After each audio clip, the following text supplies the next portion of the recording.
What do you have any like final words to young Muslims who are trying to get into this, who have doubts perhaps with atheism, and are looking into this, looking into Darwinism and whatnot?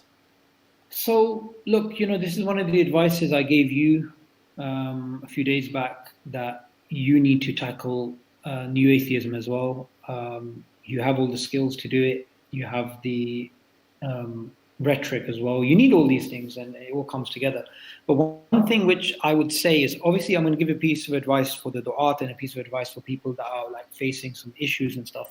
So, in terms of facing issues, look, the first thing you should be doing is grounding yourself in Islam, not grounding yourself in the latest debates between Muhammad Hijab or Hamza or Abdullah Andalusi.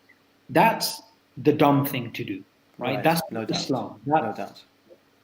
Your first basis for Islam to build up your own iman has to be the classical Islamic understanding. Yeah. Right. So the Surah, Quran, the tafsir of the Quran, it becomes a bit of a cliche, we need to study Aqidah. It doesn't matter if it's a cliche. Now, the thing is, when you're tackling new atheism, they come at the world with a certain perspective which we subconsciously accept. So they come into the argument with this view that, we're skeptics, we don't take anything for granted, and from scratch, we build up our worldview, right? And the Muslim says, oh yeah, well, I'll accept your premise, right? And I'll also prove to you Islam is true from scratch. Even from the belief that there is no God, I will then show that there is a God. But the problem is, just like with the Bible, we accepted that the Bible is true, and then we started debating. So we debated on handicapped. Of course. We will debate on a handicap if the first thing that we do is we accept the premises of skepticism. No doubt. Right? Our starting point is not that, okay, there's not a God, let's try and see if there's a God and have a debate. Our starting point is not that. Our epistemology as Muslims is not skepticism. Right. We believe in Allah because of fitrah. It's natural. Skepticism, even if you don't bring in Islam, skepticism is inherently incoherent. Because if you say you're a skeptic, well, you should be skeptical about skepticism. And then you just go off into a hole, which is known as solipsism. I'm sure you've... No, I haven't. No, that's new. That's new information. Okay. No, I'm sure you know of solipsism, but you don't know the term solipsism. So solipsism is the idea that we don't know anything, we don't know any knowledge except our own experience. I don't know whether I really exist. Okay. Yeah, we all know. Yes. Yeah, this is solipsism, right? Skeptics, they magically step out of solipsism, right? And they start debating us. We have to kick them back into that hole, right? And say, if you're really a skeptic, you should never leave solipsism. Because really, and that's what I find amongst these atheists, is that with their own skepticism, with their own worldview,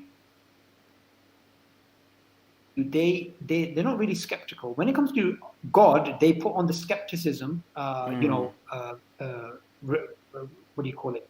The frequency of skepticism goes up like by 1,000,000%. Right. They're not really being skeptical, they're being selectively skeptical.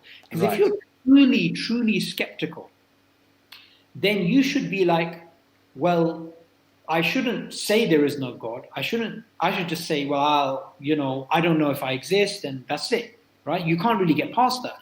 Right. So my advice would be, look, that's why we need to learn Islam, because if you don't learn Islam and you go off into their debate, then you start off on skepticism. Not only are you taking on their view to disprove their view is so incoherent, you couldn't get anywhere. So there's two problems here. The first problem is we accept their idea and then we try and debate them on that. The second view is we don't even recognize that their view is inherently inconsistent. It doesn't actually work. The second thing, so that's the advice for Muslims, that for Muslims, that they need to ground their worldview. Okay. The other thing is that we believe as Muslims there's a large role to play in our iman, in spirituality. Spirituality is not something which is amplified through reason alone. right? It's not the case that somebody gives you a rational argument for Islam, some formula, and then your iman hits the sky. Yeah? Right.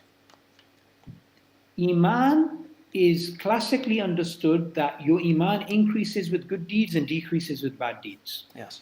Right? Iman is a spiritual thing. And that spirituality is the foundation of our worldview, right? It's not the case that, we believe in Allah because, or we believe in Islam only because it's rational. Yeah. Look at Iblis. Yeah. Iblis, does he not have rational arguments for God? Yes, he does, because he's seen God. What greater rational argument than you need than you've empirically seen God, right? Not in that sense he's seen God, but in the sense he conversed with God, right? So Iblis, in that way, he knows God exists. Mm-hmm. Does Iblis not know rationally that God exists? Yes, he does. Does he not know rationally that the Prophet ﷺ is a prophet? Yes, he does. Right. Does Iblis have iman? Is he a believer? No, he's a kafir. Mm-hmm. But he has all the rational tools. Right. So rationality alone does not mean you have faith. Right. And that's why I find some of the Muslims, they've really become like Mutazilites. Yeah. They're like, well, you can't really believe in Allah unless you have rational evidence. And it's like, what on earth are you talking about? What on earth are you talking about? If there's somebody who's a Bedouin who lives out in the desert and all his life he's never heard the cosmological argument, Kalam argument, or whatever, right. He believes in Allah is fitri, and he worships Allah and all of this, you're telling me his iman is incomplete because he doesn't know this philosophy stuff? That's total rubbish. In fact, there's a beautiful story about Imam Razi. That Imam Razi, as you know, he was a great philosopher. He was a great orator. He had like 1,000 arguments for God. And once he was passing through this town or village or whatever, and he was with all his students, and this woman saw him, and this woman said, who is this man? And his students were like, this is Imam Razi. He has 1,000 arguments for God's existence. And the woman said, well, if he didn't have 1,000 doubts, he wouldn't have 1,000 arguments. And then the story goes that when Imam Razi was passing away, he said, I am dying upon the iman of that old woman. Okay, she's from Nizapur, I'm guessing. Sorry? She's from Nizapur, I'm guessing. Who's that? I don't know who that is. Nizapur is the city. I'm assuming there's this common stereotype of the old women of Nizapur. They're like simple maybe, but the old woman. It's a very famous story. Right. And people say to me like, "Oh, are you saying Islam's irrational?" No, I'm not saying Islam's irrational. I'm just making an obvious observance, which you can make even if you're not Muslim, which is, we as human beings, many of our actions, it's not just rationality, they are values and beliefs which our worldviews are grounded upon. But those things are not only grounded in rationality. So for example, if you take an average atheist who believes in right and wrong, they're an average atheist, they're not a philosopher, they're not into debating and stuff. Yeah. But if you ask them for a rational justification for morality, no one can give it. Right. No one can give a rational proof for morality. Right. Yet, we all believe in it. We all believe certain things are right, certain things are wrong. There's no rational proof that the universe has purpose or our life has purpose. But people believe it. Right? So the way I see it is, at the time of the Sahaba, the Taghut were Lat, Uzza, Manat, right? Yes. Today, the new Lat is Aql, is rationality. We've elevated rationality to this God. I thought you're going to say Dawkins and Sam Harris. That was my assumption. Yeah, that is true. But generally, we've taken reason to be this demigod, right? And that's obviously Allah says in the Quran, the worst of creation are those who don't reason. Yeah. And Allah again and again tells us reason and think, reflect. Right. Of course. However, Muslims have taken it to an extreme. Some Muslims have taken it to an extreme as a reaction to the atheists who've taken it to an extreme. Right. Right? Right. Just trying to show we're rational too, so we're going to accept your skeptical assumptions. Right. You see? I understand. We have a bit of a long-winded answer to your question about people dealing with doubts, but that was why I wanted to say that, start with Islam. Don't start with skepticism. Allah barak feek. Similar, yani, it's somewhat related. Well, I guess more related to one of the earlier questions I mentioned. If someone is having a conversation, a debate between a Muslim and an atheist, let's say this atheist is being a bit aggressive, he's not discussing morality. The discussion is not something about the Prophet, peace be upon him, or the Quran, nothing that has to do with a moral question, but rather it has to do with the proofs of the prophethood, peace be upon him, for example, or the preservation of the Quran, for example. Would you,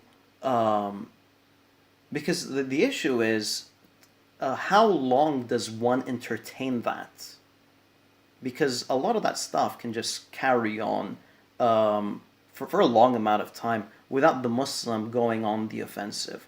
Would you turn the tables around and flip the topic to the existence of God, for example, or how would you manage something like that? You briefly spoke about atheists, like a true atheist who understands what nihilism leads to. That person wouldn't even bother. But we're not talking about this level of atheist. We're talking about the average atheist troll online, for example. Okay, so look, I always bring my conversations back to God. Yeah. Because Allah is, when you come to believe in Allah, when you come to believe in God, that colors your entire understanding of evidence. Okay. Everything you see in a different perspective. So, for example, if an atheist says, how could you believe this man went to, from Makkah, went to Jerusalem, and then to heaven, and then back? How is this possible physically? Right. And then, right. you know what? I'll say to him, well, do you believe in God? And you'll be like, well, how's that related? I'll say, well, firstly, let's begin with this. Now, if you believe in God, then anything is possible. Because for God to grow a plant, God just grows a plant. A plant naturally grows. Or for God to send the Prophet ﷺ to paradise and back or whatever, for God is just as easy as growing a plant. It's nothing. It's just rearrangement of matter. Allah can do whatever He wants. Kun fayakun. So when you believe in God, everything becomes possible. Because you have to remember that if somebody, I'm going back to the time when I was at university, right? So, obviously being a young Muslim at university and even before that, there's times where, especially coming from like most Pakistanis do, they come from a background of cultural Islam, right? Mm-hmm. So it's not properly taught, it's just cultural Islam. Right. I could never accept the idea that there is no God. That made absolutely no sense to me. I was not willing to entertain that. That was so dumb. Right. But I was thinking about, well, is Islam true? Is it just that I'm Muslim because my parents are Muslim? What if Islam is false? These things were real possibilities for me. Right? That's why I was very confused. So I can understand somebody asking a question about, well, how can a man be a prophet? How can this be? How can that? But those things don't make any sense unless you go back to the very first thing, which is, do you believe in God? So when people ask me, what is the ultimate proof of Islam?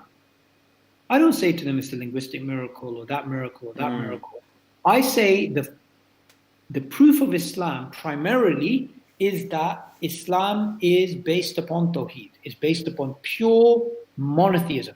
Person say, what kind of proof is that? I don't believe in God. And it's like, oh, well, let me tell you why you should believe in God. Because if you do believe in God and there is one all-powerful creator, automatically Islam is not true, but Islam is the best candidate. And then we can talk about other proofs. Because automatically, when you look at all other religions, they don't teach that God is unseen and unlike a human being and the only one worthy of worship. Every single religion has, when it comes to the worship of Allah, it has other deities or other things, and also asma wa sifat, Right.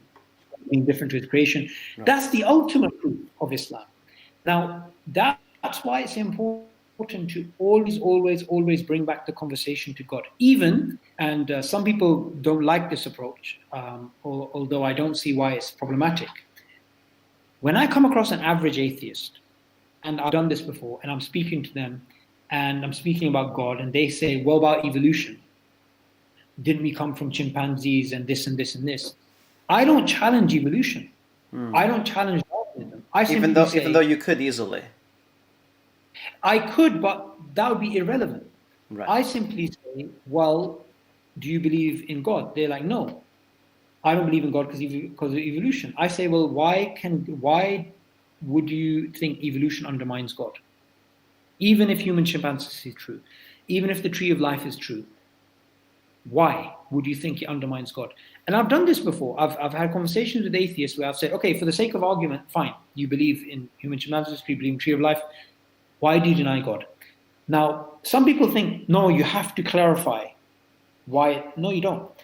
Because if a person comes to believe in God, then you show them the Quran is true. Even after they believe in God and they believe in the Quran is true, they may still hold on to some evolutionary ideas. Who cares? Okay. Eventually, they will realize the ultimate truth is the Quran. Right. And when the ultimate truth is the Quran, then it doesn't matter what anybody else in the world seems to think about what the origin of life is, of how life evolved or whatever.